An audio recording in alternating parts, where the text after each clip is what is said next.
High বন্ধুরা, দেখুন আজ আমি নারকেলের মিষ্টি করে আপনাদের দেখাবো। 4টা নারকেল আছে, নারকেলটা আমি কুড়ে নিয়েছি। এটাতে আধা কিলো চিনি লাগবে। এই দেখুন আধা কিলো চিনি দিলাম।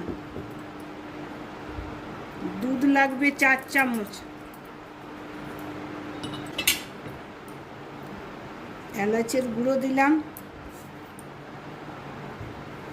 ভালো করে মেখে নেব।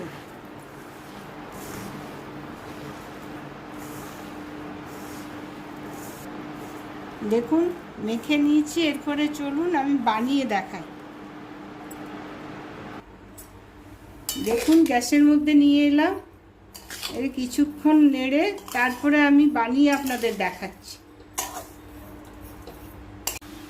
দেখুন এটা ভাজা ভাজা হয়ে গেল, এরপর আমি মিষ্টিটা বানিয়ে আপনাদের দেখাচ্ছি। দেখুন বন্ধুরা, ঠান্ডা হয়ে গেছে, নারকেলের মিষ্টি বানাচ্ছি। দেখুন আপনারা, দেখুন মিষ্টিগুলো, নারকেলের মিষ্টিগুলো বানিয়ে নিয়েছি। আপনারা এইভাবে বানাবেন, বানিয়ে খাবেন। কে লাইক করবেন, শেয়ার করবেন। আপনারা সব ভালো থাকবেন, সুস্থ থাকবেন। পরের ভিডিওতে আবার আসছি। বাই।